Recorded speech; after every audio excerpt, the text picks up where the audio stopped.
a proud member of MBC Media Group. Mga kababayan, ang oras 10 minuto makalipas ang alas 4 ng hapon. Uy! Nakapag-break ka na ba? Nakapag-relax ka na ba?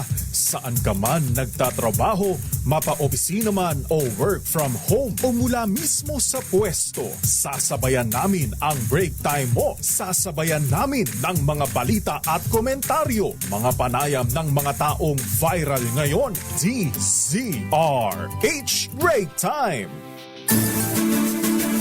Hindi na tayo magpapatumpik-tumpik pa. Narito na ang ating mga headlines ngayong araw ng Huwebes, 7 sa buwan ng Agosto. Makakasama niyo po sa isa na namang edisyon ng Break Time. Ako po si Thea Petro Corpuz. At Ray Sibayan, mamaya po narito na po sila kay Mayor Deo Macalma para pa rin po sa DZRH, una sa Pilipinas. Una sa Pilipino.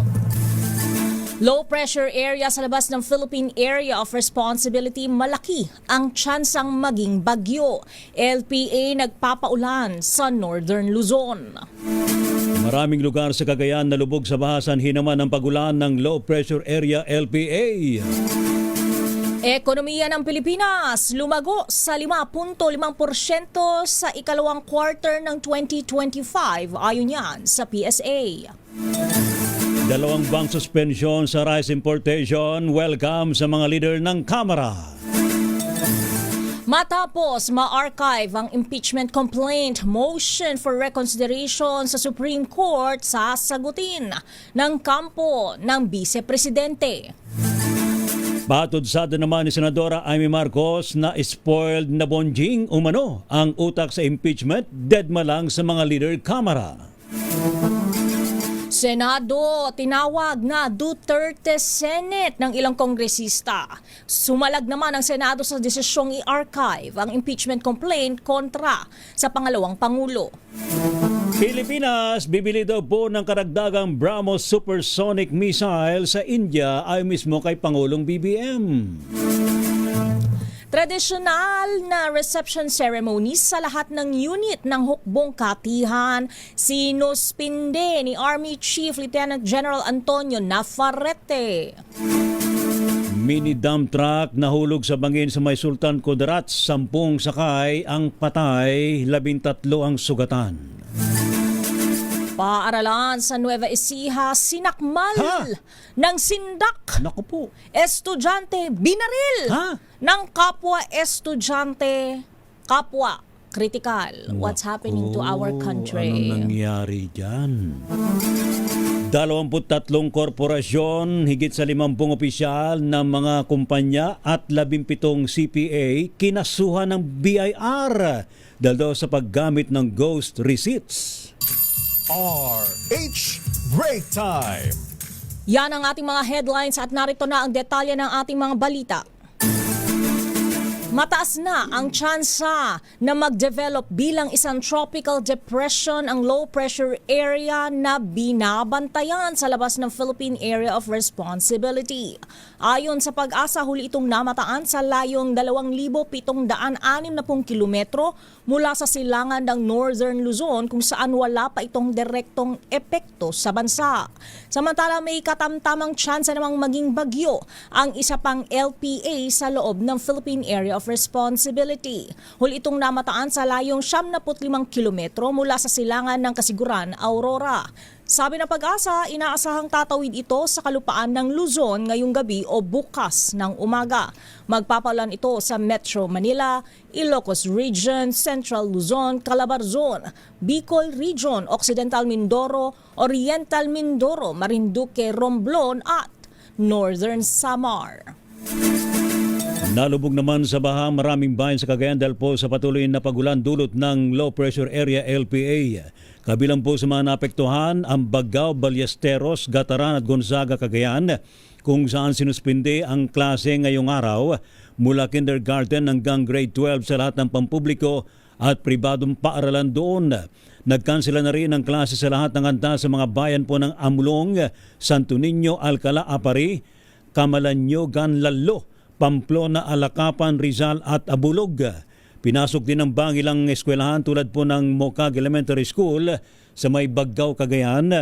Iriga Elementary School sa Solano, San Juan Elementary School sa Lalo at Enrile West Central School sa Enrile, Cagayan. Samantala, ilang kalsada naman sa probinsya ang nalubog din sa tubig baha na umabot mula Tuhod hanggang Baywang, kabilang po ang Masukal Road sa may Bagao na hindi na po madaanan ngayon. Dahil po dito ay pinag-utos naman Cagayan Governor Manuel Mamba ang maigpit na monitoring ng mga lokal na pamahalaan habang nakalerto na rin ng Provincial Disaster Risk Reduction and Management Office. Samantala, kanselado ang ilang flight sa Tuguegarao Airport patungong Maynila dahil sa low pressure area. Ayon sa Civil Aviation Authority of the Philippines, higit 500 pasahero ang apektado matapos kanselahin ang 5J504505 at PR2014-2015. Suspended rin ang lahat na nakaschedule ng General Aviation Operations, kabilang ang WCC, Sky Pasada at Aviation Training School sa lugar.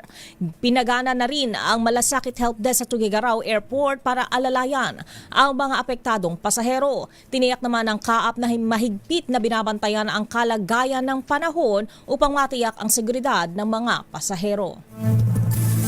At ngayon, meron tayong mainit-init na Flash Report. Flash Report. Flash Report! Yung pong low pressure area na nasa labas po ng Philippine Area of Responsibility, ganap na pong tropical depression. Ano ha? Ano ipapangalan dito? Taglay po Yan dito. Malakas na hangin na 55 kilometro bawat oras at bugso ng hangin na abot naman sa 70 kilometro bawat oras. Huling namataan po ang naturang LPA na ngayon po isa ng low pressure na isa ng tropical depression sa layong 2,750 kilometers silangan ng Northern Luzon at kumikilos pahilaga sa bilis na 10 kilometro bawat oras at papangalanan siyang Fabian kapag pumasok ng tuluyan sa Philippine Area of Responsibility. Mga ilang na ring tropical depression ang muntik-muntikan ng maging Fabian, ano? Ayan. Ayaw yata nila yung pangalan na Fabian. Kaya mabuti na rin yan na tumaalis sila sa ating Philippine Area of At sana Responsibility. wag nang pumasok sa PAR. Pwede Okay lang naman mag-wisik-wisik ng maging bagyo, bahagya. pero nasa labas ng PAR. At saka okay lang mag-wisik-wisik ng bahagya kapag kailangan natin ng tubig. Huwag sobra. Huwag babahain. Yes. Kaya lang binaba ang Cagayan. Kaya kalmahan mo lang, diyan ka lang sa faraway kingdom come. Samantala, ito muna ako, basahin ko lang ito, Miss Thea.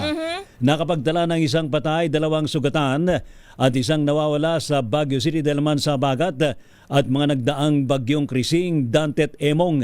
Ayon po sa Baguio City Disaster Risk Reduction and Management Office, higit sa 40 milyong pisong halaga ng pinsala daw po ang naapektuhan sa infrastruktura diyan po sa Baguio City mula July 17 hanggang July 31. Bate po sa Rapid Damage Assessment and Needs Analysis, may naitalang 78 insidente ng soil erosion, pagguho ng lupa, rockfall at isang sinkhole na ito daw po ay subject for validation ng Environment Management Bureau.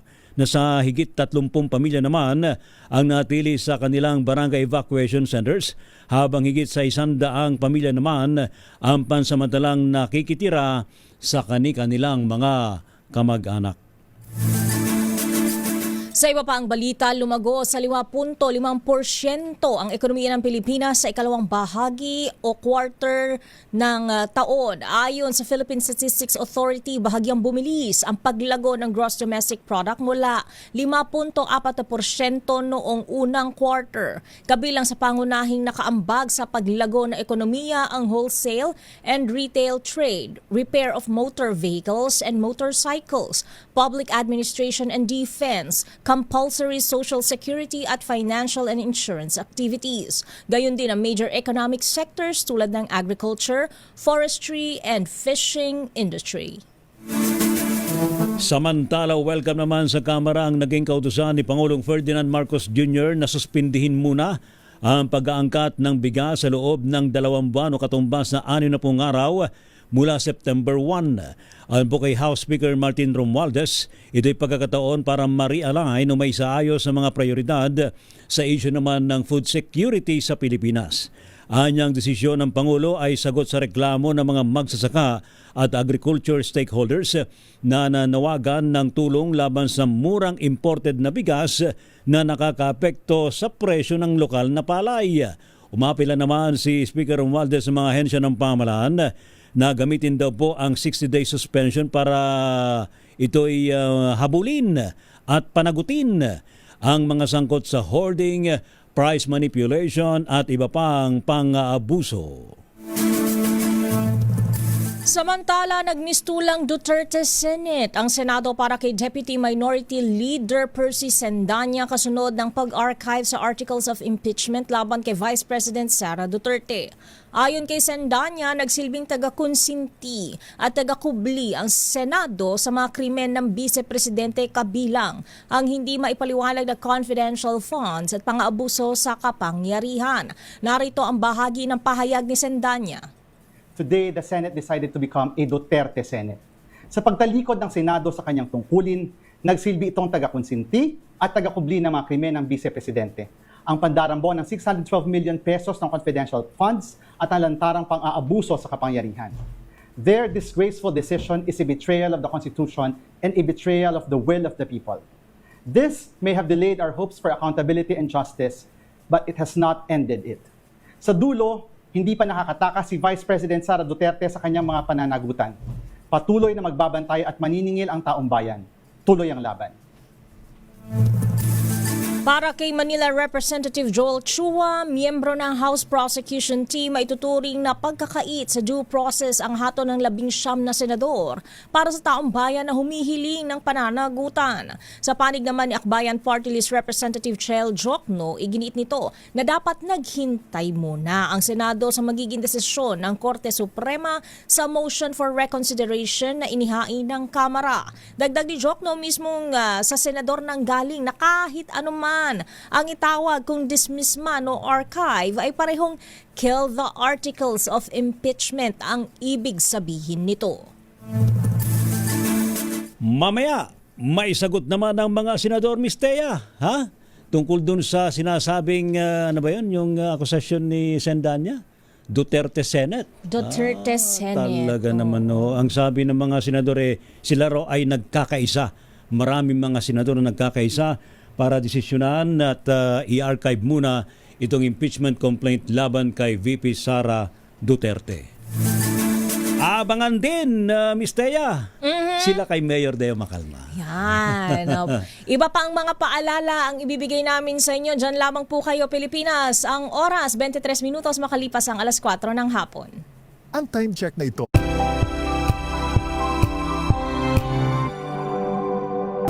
Oras sa Miss Thea. Ganap na 4:31 ng hapon.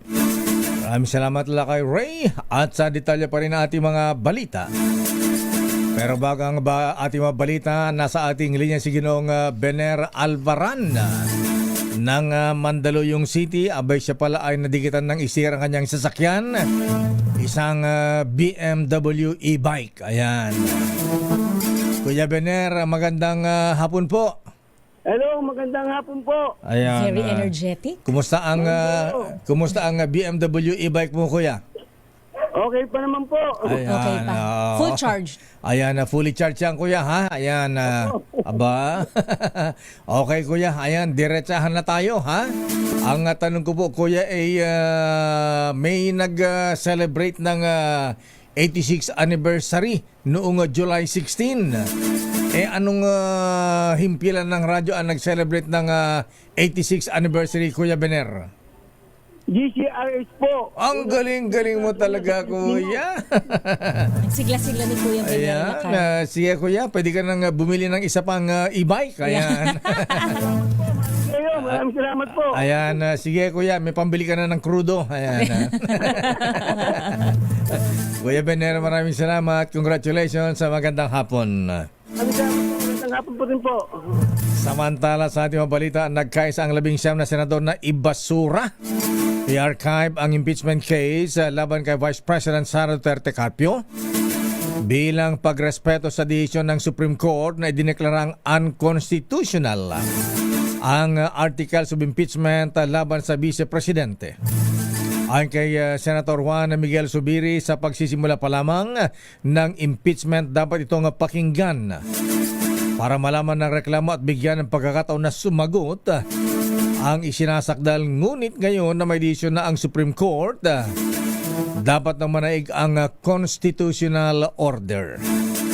Para naman kay Senator J.B. Ejercito at Senator Loren Ligarda at Senator Lito-Lito Lapid-Lapid, immediately executory ang desisyon ng Supreme Court na dapat lamang sundin at respetuhin.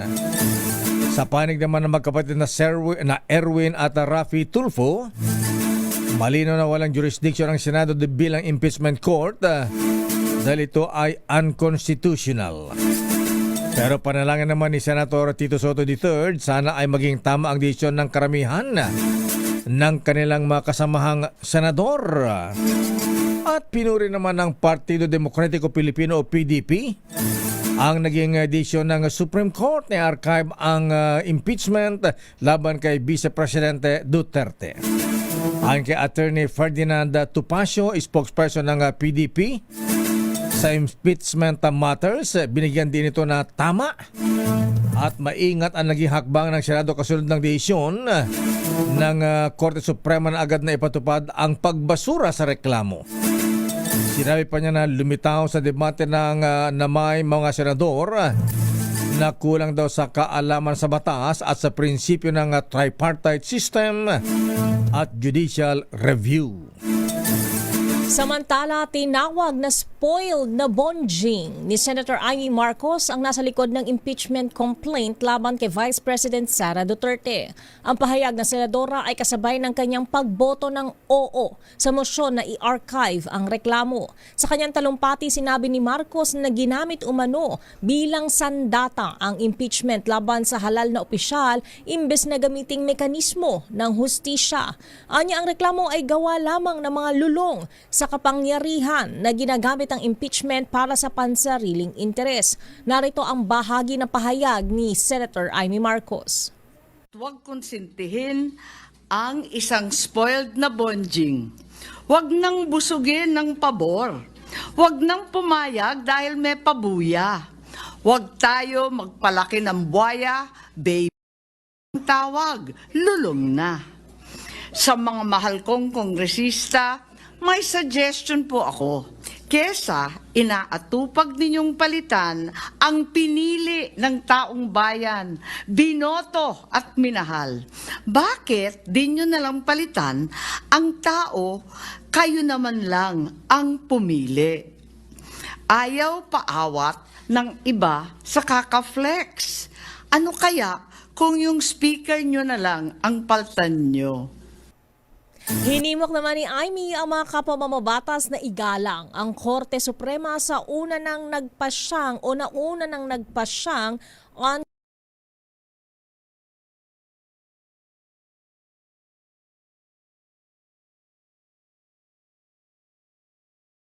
Kay House Speaker Ferdinand Martin Romualdez. Ayon kay House Deputy Majority Leader Zia Alonto Adjong, dapat pairalin ang tamang asal sa pagitan ng dalawang kapulungan ng Kongreso at iwasan ang personalan. Sabi ni Adjong noong kainitan ng mga kontrobersya sa pondo ni Vice President Sara Duterte Carpio na umano'y pinoprotektahan pa ng ilang kaalyado sa Senado. Wala naman silang narinig na anumang insulto mula sa mga congressmen. Hindi rin anya siya magpapadala sa pahayag ni Senator Amy Marcos na kung may dapat palitan ay ito umano ay ang House Speaker. Narito si Congressman Adjong. As to exactly have personal opinions on each of these senators, but I keep it to myself. I would just like to borrow her own words, no? To make to Dedma, to make patol is human. To Dedma is divine. So, Dedma na lang kami. Basta sa amin, si Speaker Martin Romualdez, delivered, and we will still continue to support him. Dumako na tayo sa ating mga reports. House Speaker Romualdez umalma sa pamemersonal sa kanya sa halip na tignan ang merito ng impeachment complaint. Idetalye mo ang balitang yan, RH12. Milky Riganan. Manang Milky. Manang Milky. Teya at Lakay ang impeachment complaint laban kay Vice President. Yes, Teya at Lakay, ang impeachment complaint laban kay Vice President Sara Duterte ay hindi pamumulitika, kundi ito ay sa accountability o pananagutan base sa mga ebidensya at mga sinumpaang dokumento. Reaksyon sa ni House Speaker Martin Romualdez matapos umano ng alegasyon mula sa ilang senador na siya umano ang nasa likod ng impeachment laban sa Vice Presidente. Ay kay Romualdez, mapanganib ang nangyari sa Senado na nabaliwala ang due process, maging ang checks and balances at salit na naigdaw ang personal attacks at sweeping accusations laban sa kanya. Depensa ni Manila Representative Joel Chua, miyembro ng House Prosecution Team, ang issue hindi sa Speaker Romualdez, kundi ito ay usapin ng pondo na hanggang ngayon na hindi pa rin naipapaliwanan ni VP Sara. Sabi ni Chua, ang issue ay accountability at dapat ito muna ang maresolba salit na inihis ang usapin kay Speaker Romualdez. Dagdag pa ni Chua, hindi mareresolba ang issue kay VP Sara sa pag-atake ng personal sa House Speaker. Sa panig naman ni House Deputy Majority Leader Zia Alonto Adjong, hindi sila papatol sa mga parinig ng ilang mga senador. Paalala ni Adjong, walang siniraan o ininsulto ang Kamara sa harap ng ginawang pagbabanta ni VP Sara sa buhay noon ni na Pangulong Bongbong Marcos, First Lady Lisa Marcos at Speaker Romualdez. Dagdag pa ni Adjong, ang ganito mga patutsada ay nagre-reflect kung ano ang tunay na karakter ng nag-aakusa. Narito si House Majority Leader Zia Alonto Adjong. Remember, kayo po ang taong bayan, alam po nila ito. Since the start of this issue on the impeachment, the allegations of corruption, the acknowledgement receipts, the threatening the lives of the sitting president, the first lady and speaker, wala ho kayong narinig ni isa sa amin na ininsulto ang mga nakaupong huwes, mga upong senador. Never, and we never did that. We will never do that. So we expect the same courtesies from our counterpart to maintain proper decorum. If the issue really is about technicalities, then let's focus on technicalities. If the issue is about accountability, the prosecution team is more than willing to present to the impeachment court their evidences and suggest. So I would hope that those insinuations should be stopped because they're uncalled for at it will do no good to anyone. It only reflects the character of the one saying it. Ang naging pahayag ni House Majority Leader Zia Alonto Adjong. Ako si Milky Riganan, nagunay para sa DCRH, una sa Pilipinas, una sa Pilipino. Maraming salamat, Manang Milky. Samantala, Pangulong Ferdinand Bongbong Marcos Jr. muling ibinida ang Pilipinas bilang investment hub. RH14, Let Narciso, please come in. Miss Let. Lakay, Miss Thea, tuloy ang panliligaw ni Pangulong Ferdinand Marcos Jr. sa mga negosyante sa kanyang state visit sa India. Sa Philippines-India CEO Roundtable na dinaluhan ng top business leaders, ibinida ng Pangulo ang Pilipinas bilang nangungunang investment destination. Tiniyak nito sa business community na tinutugunan at inaaksyonan ng pamahalaan ang concerns ng mga negosyante para gawing investor-friendly ang bansa.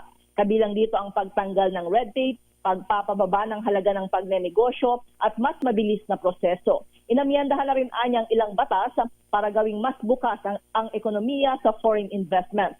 Humaharap ngayon si Pangulong Marcos sa Philippines-India Business Forum para isulong ang investment opportunities sa pagitan ng dalawang bansa. Dinadaluhan ito ng mga kumpanyang nasa sektor ng information technology and business process management, digital services, telecommunications, infrastructure, manufacturing at healthcare. Ito si Lieutenant Narciso para sa DZRH, una sa Pilipinas, una sa Pilipino. Maraming salamat, Miss Left. Samantala, 20 pesos na kilo ng bigas, unsustainable program ayon kay Senator Amy Marcos. Idetalye mo ang balita RH28 Raymond Dadpaas. Raymond. Mr. Mayor, mahirapang i-mantinin ng gobyerno ang programang 20 kilos o 20 pesos kada kilo ng bigas. Ito ang deklarasyon ni Senador Amy Marcos bilang pagkilala sa reklamo ngayon ng mga magsasaka na bagsak ang presyo ng palay.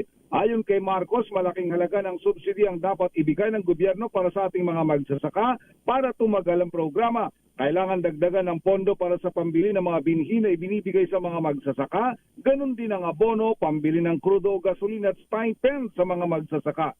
Sa ngayon ay kailangang ibalanse ang mababang halaga ng bigas sa napakababa namang presyo ng palay.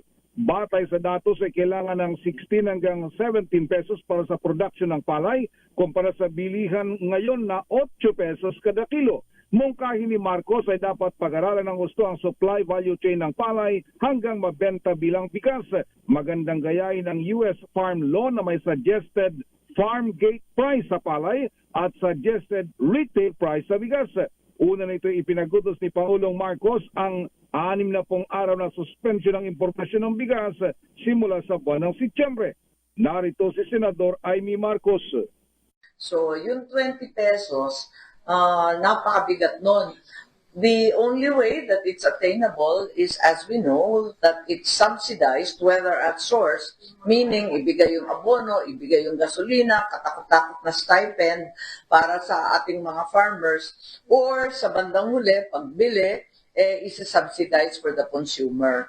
So, in a way, masasabi natin, kahit magandang mithiin, sinabi naman ni Pangulo na pangarap yan, alam natin unsustainable kasi sinusubsidize ng gobyerno. May hangganan yan, hindi naman kaya. At alam natin, nakikita naman natin, iilan lang nakakabenta ng 20 pesos rice. Talagang mabigat sa ating bulsa yan. Bahagi ng pahayag ni Senador Amy Marcos. Ito si RH28 Raymond Advance para sa DZRH, una sa Pilipinas, una sa Pilipino. Maraming salamat, Raymond. Samantala, malungkot na balita dahil isang estudyante ang namaril ng kanyang kapwa estudyante sa Nueva Ecija. At alamin natin ang update. Ayan, mabuti wala yatang namatay. Ayan, alamin natin ang update mula kay Grace Vera Sansano. Bakit namaril itong estudyante ito? Ano ang galit niya? Anyari? Gracia Vera Sansano, please come in. Grace. Lakay Deo, batay nga doon sa ating pagtatanong maging sa interview natin sa barangay captain ng Barangay Rizal sa bayan ng Santa Rosa, dito nga sa Nueva Ecija kung saan sakop ang itong Santa Rosa Integrated School. Ito ay tinatawag dati na Santa Rosa Central School, yung elementary school. At batay nga dito sa ating panayam ay sinabi na biglang dumating itong menor de edad na ito at sumabay doon sa oras na pagsundo na ng mga magulang sa mga estudyante. At ito ay pumasok doon sa classroom ng kanyang dating girlfriend. At dito nga ay humugot, batay dito sa hawak ko nga na spot report ng PNP, ay humukot sa kanyang bewang itong ang 15 anyos na lalaki. At dito ay kanyang pinaputukan ang itago muna natin sa pangalang Leia. Ito ay 15 years old at kanyang nabaril at tinamaan sa leeg.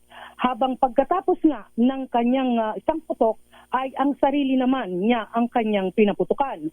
So kanina ay matinding gulantang yung mga estudyante dahil marami pang mga estudyante at mga guro ng mga oras na yon. Kaya't marami sa mga bata ay nagpulasan na at naiwan na nga yung kanilang mga gamit. Although kanina ay agad naman na sinuspende na yung klase. At batay nga doon sa information ay transferi itong biktima mula sa isang paaralan din. Habang itong lalaki ay estudyante rin sa iba namang paaralan. Sa ngayon ay patuloy ang isinasagawang investigation. Yung estudyanteng biktima ay dating girlfriend ng suspect yung namarel. Yes, yun yung aking pagtatanong-tanong at maging yung mga guro, yung mga estudyante at maging yung barangay captain na aking na-interview ay yun ang lumalabas. Bakit daw Yung kanyang relasyon. bakit daw binaril nung estudyante, yung dati niyang girlfriend, na naghiwalay ba sila, nag-away? Parang ganun, cool, on and off kasi raw ang relasyon. At Rocky ang gusto kanilang relasyon. kasundo at makipagbalikan, buuin muli yung kanilang relasyon. Pero mukhang yung babae ay ayaw kanina ayaw daw Ayaw na. makipag-usap. Kaya yun yung naging siguro, yun yung mitsa at may baon pala na baril. Itong ang Okay. lalaki. So, isa lang pala binaril. Tapos saka nagbaril yung sarili. Ayan. Akala natin parang sa Amerika na parang namamaril ng ibon. Mass shootout. So, nasa na yung batang namaril? Na ospital dahil nagbaril din sa sarili? Ano? Okay. Kaya silang natapagamutan ngayon at sinasabi na critical pa rin ang situation at umaasa nga na makakaligtas ang mga ito. Sa ngayon, ang PNP ay medyo hindi pa rin makapagbigay ng ilang mga information. Ang principal ng paaralan ay tinungur ko rin kanina, kaya lang nasa seminar siya. At yung mga ilang guro doon ay hindi pa rin makapagbigay din ng kanilang statement. Okay nga, Ruth. Maraming salamat, Grace. Yan muna yung ating huling mga follow-up report. Ito, si RH25, Grace Vera Sanzano. Una sa Pilipinas, una sa Pilipino. Tanong saan kuman ang bata Yun ng yung tatanungin ko, saan nakuha yung baril ako? Alita naman sa pagitan ng isang motor company at union nito, hindi pa rin nasosolusyonan ayon sa DOLE. Idetalye mo ang balita, RH29 Boy Gonzales. Boy G. Kinumpirma ng Department of Labor and Employment na hindi pa rin tapos ang labor dispute sa pagitan ng isang motor company at union nito. Sabi ni Labor Secretary Benvenido Lagosma na ginagawa naman ng National Conciliation and Mediation Board ang lahat. Nabatid na nagsumite ng notice of blackout ang Kawasaki Motors sa Philippines Corporation laban sa 289 na rank and file employee na membro ng Kawasaki United Labor Union. Ayon kay Attorney John Bonifacio, External Counsel ng Kawasaki Motors, nilabag nila ang provision ng no strike, no lockout sa kanilang collective bargaining agreement. Bukod sa mga aktibidad, hindi rin umano sila sumusunod sa mandatory overtime para sana makahabol sa produksyon. Kapag naaprubahan ng notice or lockout, pwede silang mawala ng trabaho. Ang issue ay nagugat sa higit 2 buwan ng strike ng union na umiiling ng 11.5%. Dagdag na sahod at iba pang benepisyo, handa naman umano itong pagbigyan ng kumpanya pero 5% lamang. Malaki umano ang lugi ng kumpanya mula nung pandemya at hindi pa nakakabawi hanggang sa kasalukuyan. Ito si Boy Gonzales para sa DZRH, una sa Pilipinas, una sa Pilipino. Maraming salamat, Boy Gonzales. Babalikan natin lang pang detalye ng ating mga balita. Naku, isang mini dump truck mahibigan na hulog sa bangin. 10 sakay ang patay at 13 ang sugatan. At 23 kumpanya. Ayan, kabilang na ang kumpanyang gumagawa ng mga make-up, Ever. Ilang pang maopisyal at meron pang 17 CPA. Certified Public Accountants, kinasuhan ng BIR ng tax evasion at paggamit ng ghost receipts. Ang detalye ng mga balitang yan sa ating pagbabalik sa ating break time. RH Break Time. Oras, Mr. Cecily, Mr. Michael is my guy. Lieutenant Larry Francisco, alas 4:52.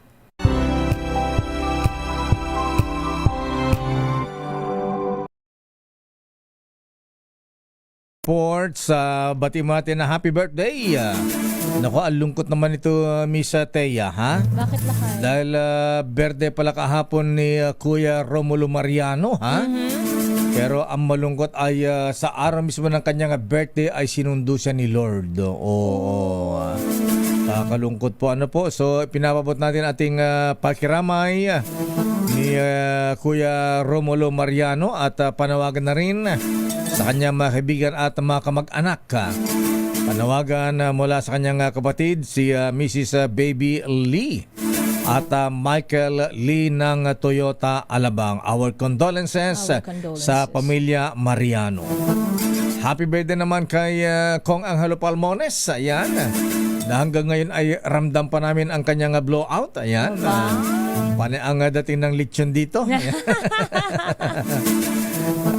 At happy birthday din kay Noble Bats Ian Ferrer, Kuyang Lawrence ng Yusek Robert Bernardo, Melo Yap at kay Sister Alice Cao, Sister Vicky Hamuralin, Aida Ramos at Sister Linda Sanchez. At congratulations sa anak na aking batchmate sa Vintalage, si Julia Beatrice Orlador. Abay, gagraduate pala sa August 9, Sabado, Miss Taya. Magna cum laude lang naman. Wow, congratulations! Magna cum laude, Julia Beatrice Orlador ng Multimedia and Arts dyan sa I Academy. Congratulations!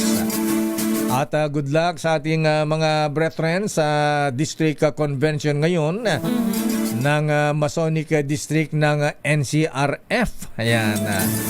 Sa ating mga candidates for Junior Grand. Ayan. At nominee ng NCRF. Good luck mga brethren, very worshipful sirs. Report mo lang kay Noche Cacas. Ano report ni Noche? MMDA Valenzuela nagsagawa ng clean up sa May Kawayan River. Ida tayo ang balita, RH27 Noche Cacas. Noche. Miss Thea Talakay, nagsagawa ng paglilinis ang Metropolitan Manila Development Authority o MMDA at Valencia City LGU sa Mikawayan River boundary ng Valenzuela at Mikawayan City sa Bulacan. Pinangisawaan ng MMDA General Manager Procopio Lipana at Mayor Wes Gatchalian ang clean up sa Mikawayan River na naglalayong mabawasan Lipana. Ang paglilinis ay bahagi ng bayanihan sa estero program ng MMDA. Nagtalaga umano ang ahensya ng isang backhoe, isang train at 4 na dump truck para sa paglilinis at dredging operations. Sa panig naman ni Mayor Wes Gatchalian, Hunyo pa lang anya, sinimula na ang clean up drive at nasa 8,100 cubic meters na basura ang nakolekta. Sa kaugnay nito, sinabi naman ni Metro Pacific Tollways Corporation Chief Toll Regulatory Officer Ari Perez na nagpaplano rin silang magpatayo ng detention pond na may kapasidad na katumbas ng 8 Olympic-size na swimming pool upang makatulong anya na maiwasan ang matinding pagbaha sa panahon ng malakas na buhos ng ulan. Kamakailan, inireklamo ng mga motorista ang 7 oras na gridlock sa NLEX sa dulot ng pagbaha, dala ng tropical cyclone rising cruising at ang habagat. RH27, Notikakas DCRH, una sa Pilipinas, una sa Pilipino. Maraming salamat, Noche Cacas. Kinasuhan na ng BIR ang 23 korporasyon, 56 opisyal ng kumpanya at 17 certified public accountants dahil sa mga sangkot sa paggamit ng ghost receipts.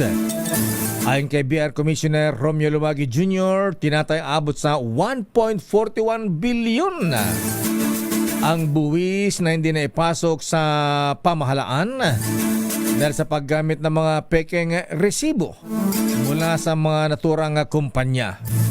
Ito ay kinabibilangan ng kinasuhan nga ay ang kumpanya ng Ever Bilana Cosmetics Incorporated. Ang gumagawa yung make-up Misteya, ha? Ayan. Gumagawa ka Ever Bilena o ano ka? Sa Bali Lakay. Alam ko gamit no Victoria's Secret. At CHG Global Incorporated na mas kilala bilang World Balance, ha? Yung gumagawa ng aking sapatos na World Balance, kinasuhan din. Nako. Kasama rin sa listahan na kinasuhan ni Commissioner Lumagi ng BIR ay ang Reddington Corporation, Deca Reeds Super Trade, Build Force Trading, Crazy Kitchen Food Trade Corporation. Maaari ng Crazy Garlic ba ito?